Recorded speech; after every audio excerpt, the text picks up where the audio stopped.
Alright, let's be real. We've all been there. You open your phone, scroll a bit, and next thing you know, it's been 2 hours and you feel worse than when you started. Not more informed, not more inspired, just foggy. It's weird, right? Something that's supposed to entertain us ends up draining us, and that's because social media's trained our brains to be lazy. Back then, boredom used to spark ideas. You'd daydream, think deeply, maybe even get creative. Now, boredom just means scroll more. And the worst part, the dopamine hits don't stick. We laugh, we swipe, we forget. It's a constant loop, fast, addictive, empty. It's not entertainment anymore, it's just noise. But it's more than just a waste of time. It's a slow erosion of our attention span. You ever feel like your focus is shot, like you're consuming all this content but none of it sticks? That's not just brain rot, it's identity decay. We stop thinking for ourselves, relying on the algorithm to tell us what matters. Some people can resist it, they have limits, good boundaries. But for most of us, we fall into the trap without realizing it. And before you know it, the algorithm's living in your head rent-free.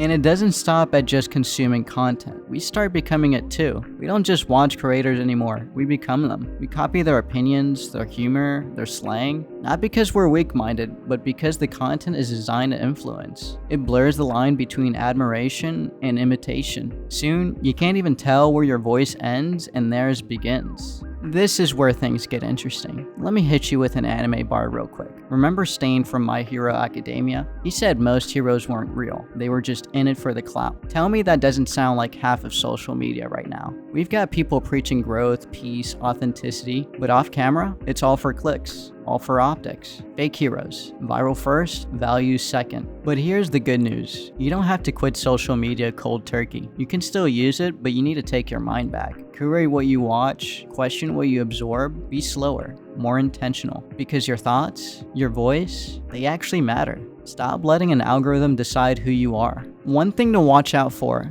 the algorithm doesn't just feed you content, it feeds you confirmation. You'll start hearing the same takes over and over until it feels like truth. But it's not always truth, it's just repetition. And repetition isn't wisdom, sometimes it's just noise in disguise. Be careful not to confuse echo chambers with enlightenment. And this isn't just a content problem, it's a cultural problem. Everything feels performative now. We don't just live, we curate. A moment isn't real unless it's posted, polished, filtered. Even authenticity is staged, and that pressure, it changes you. You start playing a role without realizing it. You're not just scrolling, you're studying the script you think you need to play. Now, add another layer to this. We form deep emotional bonds with people we've never met. Curators become a comfort, our guides, our friends. But here's the twist, they don't know us. It's one-sided. And if we're not careful, we start mistaking content for connection. We forget how to reach for real, mutual human connection. It's not just about watching anymore. Social media makes it easy to borrow someone else's identity. You like what your feed likes, you believe what your mutuals believe, and at some point, it gets hard to separate me